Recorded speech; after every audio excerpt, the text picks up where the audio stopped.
About Sowore, Omoyele Sowore, the activist, the Sahara Reporter, the publisher of Sahara Reporter, yeah. And I know so many people have been asking, so many people ask different questions from me and keep saying, oh, this guy is just feeding, he's just looking for a way for himself to, to cash out and all that. And I keep saying to them, Sowore is somebody that I know that the government will have tried. They will have offered him some huge amount of money to stop criticizing them, to come, because it's somebody you want to have beside you. It's somebody that is outspoken. It's somebody that stands for what is right. So I don't see any government that would not want that kind of a person to be in their political party or be their one of their supporter or anything.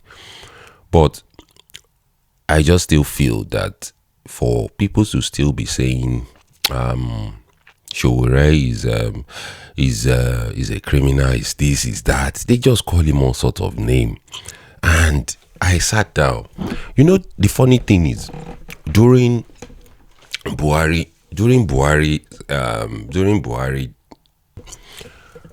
time of Buhari, I sat down and I looked at it that when they arrested him, I felt this was the moment that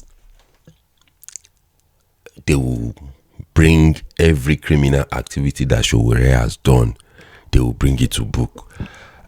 But there was nothing. When they first arrested him, the charges of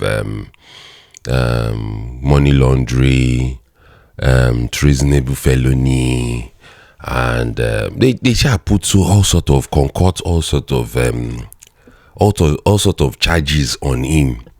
And I sat down, I looked at it, I felt, okay, wait. I was saying to someone, I kept saying that I hope, I just, if they can find something against this guy, at least this will make me know that there's no one to be trusted again in Nigeria. They did all sort of, they said he went to Dubai to collect money, and by the time they bring all of this out, they dropped the money laundering charges because there was no money laundered, right? The treasonable felony, they dropped that again because there was nothing. They just kept that guy for 3 years or 4 years, all from 2019 till Buhari's end of his term in 2023 or 2022 before they left him.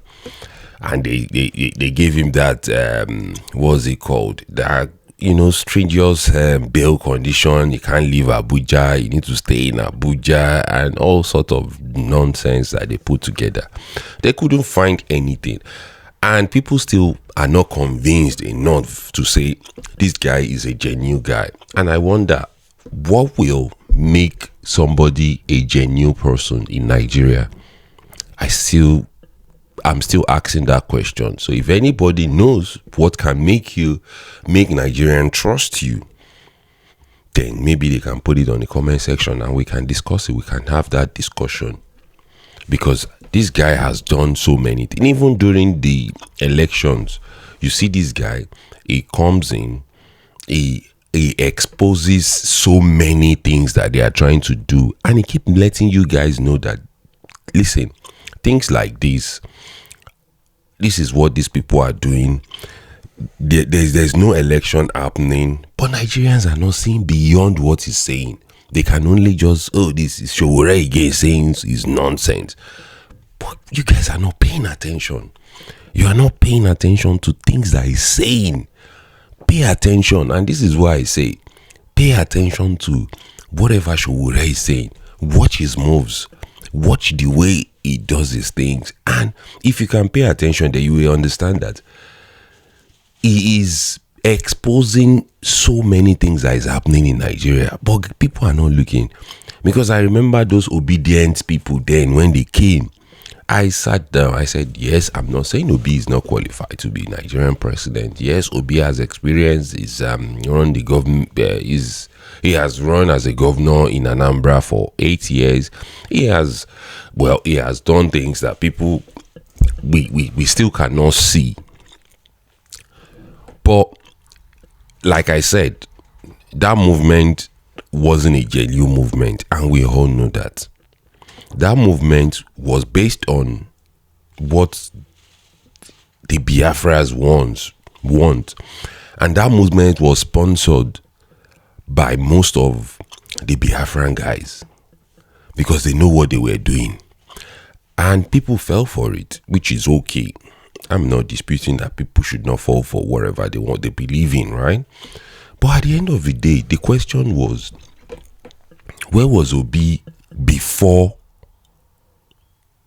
obedient movement came into being? Obi was a PDP person, right? He used to be a PDP man. And Obi, because he couldn't get his way, that was why he quickly ran to Labour Party, right? Okay, he ran to Labour Party, and he was, for one reason, they did their PR very well. They pushed and they threw him into people's faces, and people started believing everything they concocted. So after the election, what happened? Where is Obi? We don't know where he is. He's not even doing anything to help. He's not challenging what the government are doing, because he has said it during that during the campaign period. What he keeps saying is, there's nothing they are my brothers. Listen, there's no way you tell me you are in a war zone and you still could be calling your enemy your brother. It doesn't happen that way now. Let's face the facts. Let's be real. Let's be real with ourselves. You can't keep calling your enemy, somebody that is challenging against you, that wants to take the position you are fighting for, your friend. You need to use every opportunity you have, everything you have against them. You need to use it, throw it all out, so that you guys can debate and argue it, so that people can see everybody's weak side and we can all make decisions. But you didn't do that during that campaign. He was avoiding that debate, that conversation with his opponent, and he did that so well. And because I pay attention to people's moves, and after the election they declared Tinubu, right? Tinubu is the president. What now happened to Obi?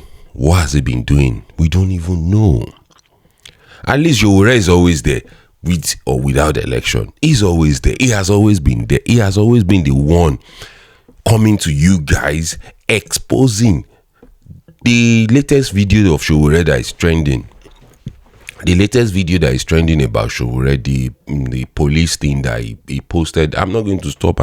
What he did there that you guys are not paying attention to is, what he did is to say, okay, I thought one IG said there should be no police checkpoint again. The only thing that could happen is maybe if a police suspected a vehicle, they could stop you and search you, right? There should be no police checkpoint. Okay, now what Sowore did there was to say, okay, where is this checkpoint here? Not even in a place, it's airport road again. By the time you get to airport, there's police. Before you get to the entrance, there's police there again. So what are you guys doing here?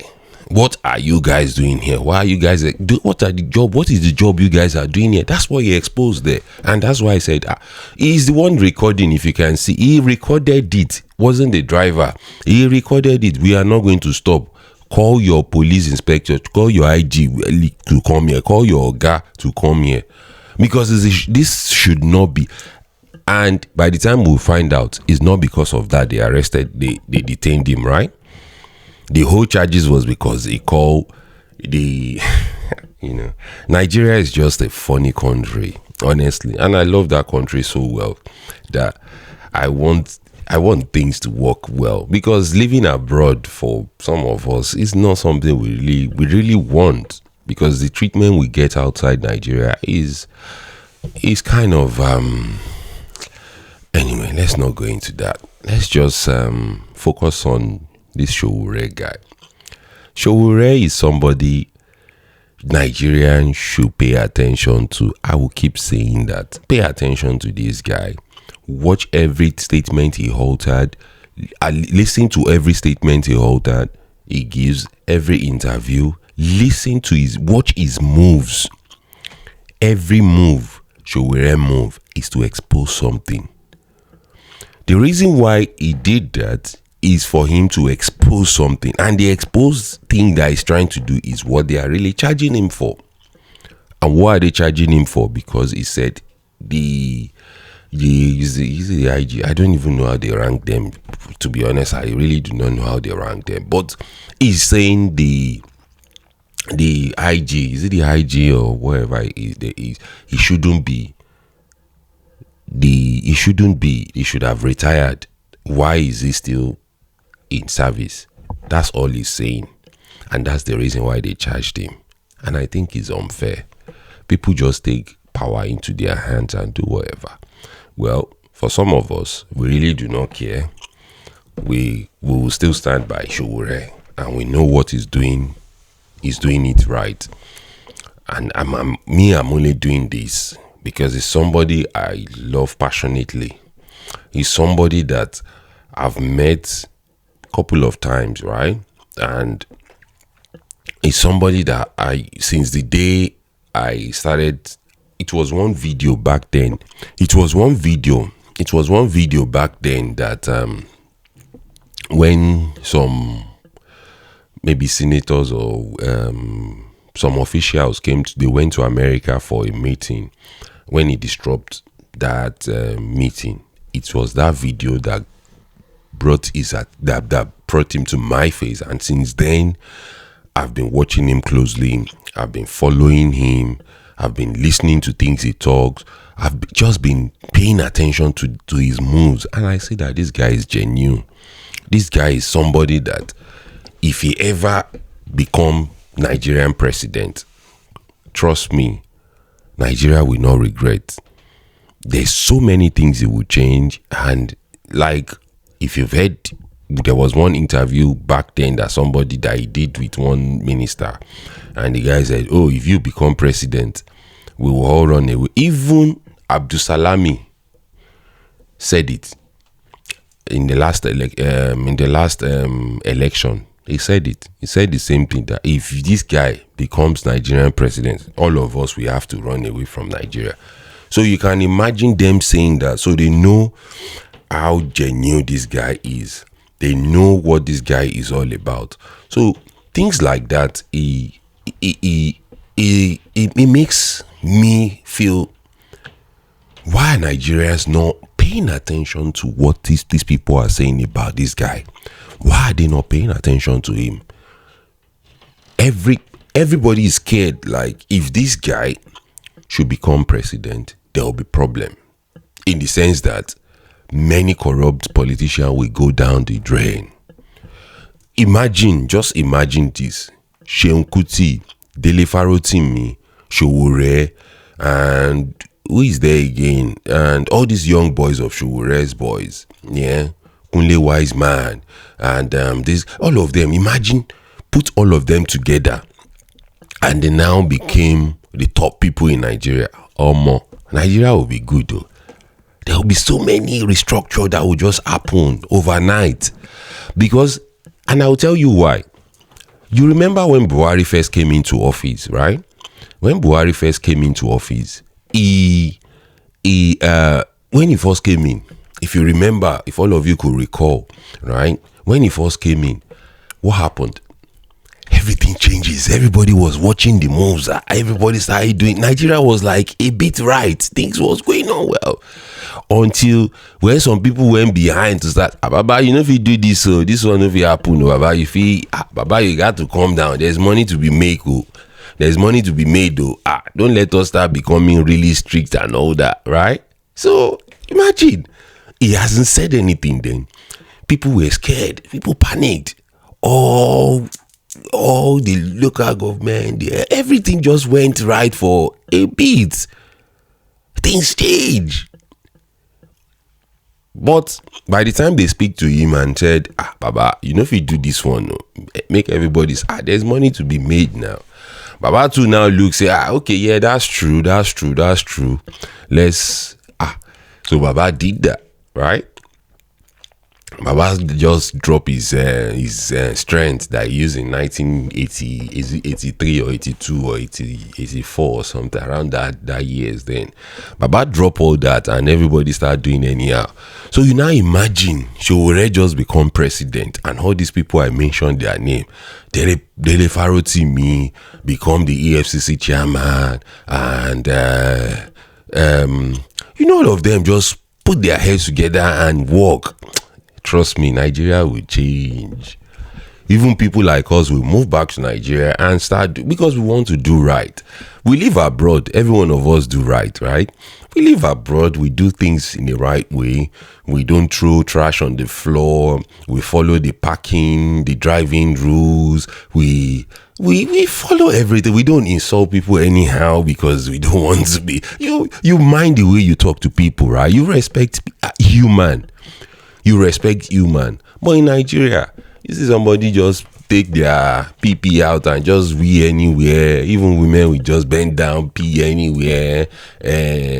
All this, what do they call it? You'll be eating biscuits, you throw the pack down, they will say no turning here, you go and turn. You just do anyhow. Everybody do anyhow in Nigeria. And the funny thing is, people that travel from abroad back to Nigeria, they come to start doing that nonsense. They will say, when you reach Rome, you behave like a Roman. When you take in, and I said, it's all nonsense. It's all nonsense. You can't be doing that to people. It's unfair. You can't be doing that to your own country, rather. It's unfair. Why will you come back to your home country and be saying because people are the reason why people are behaving one way, so you have to behave that way. And the reason why people do that, right, is because they were just... Listen, every time I talk about Nigeria, I feel sad because it's a great country. It's a country that should be in a better position than the way it is. And it's really unfair. I think it's high time we all just need to change. It's high time we change. And it's high time we look in the direction of people that want to make Nigeria work. In the likes of Sowore, those are the people that want Nigeria to work. He can be living his lifestyle in America where his family lives. He can just be living and just still be doing his normal Sahara Reporter, be posting things, be engaging people. He can be doing that without exposing too many, right? He can do all that. But he chose not to. He chose to come to Nigeria, leave his family behind, and start fighting for what he believes is right, what he believes is just, right? But people are not seeing it. To be honest, I always give credit to Sowore. I give credit to him. I do give credit to him in the sense that I look at it. Do I have that strength? Me, I will have given up because I don't think I'm that. If people are frustrating me too much, I just leave it and move. But every time I see that zeal, that strength in him, he lifts my own morale up. I'll tell you something. I said something on my post on TikTok. On my page on TikTok, I said something. I said, well, I've given up on politics. I don't really want to go into it. But every time I see Sowore in trouble, I can't ignore now. Why will I ignore my boss? Those are the people that ginger my own head. Every day I go on his page to listen to him, to watch him, just to give myself that boost, to keep myself going that, listen, if this guy can do it, I can do better.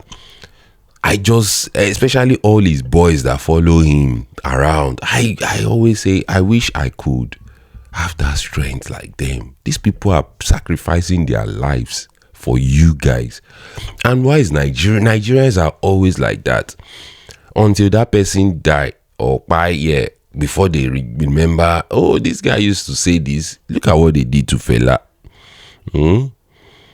Our great Gani Fire was alive, because look at what they did to him, you see. But like I said, Nigerians, please try to, especially our young folks, try to pay attention to this guy. This guy, when you are in trouble, is this guy you send message to, and he will come there, and he doesn't look at you as a big man or a small man. He supports everybody. As long as you are human, he supports you. This is the kind of person we need. So focus on him. Try to pay attention on things he is saying. Pay attention to things he says. Pay attention to every move Sowore moves. If Sowore move in one direction, know there's a corruption in that direction. That's why he's moving that way. If Sowore is saying something in one direction, know that there is something bad about that thing. That's why he's saying it. Just try and digest what he's saying before you start attacking, challenging. Anyway, it's nice having you guys. Thank you for joining me again. This is M27. I hope to catch you later. If you have not subscribed, please press the subscribe button somewhere here or there anywhere. Just press the subscribe button. It's free. You will not be charged. And I love you all. I'll catch you later. God bless.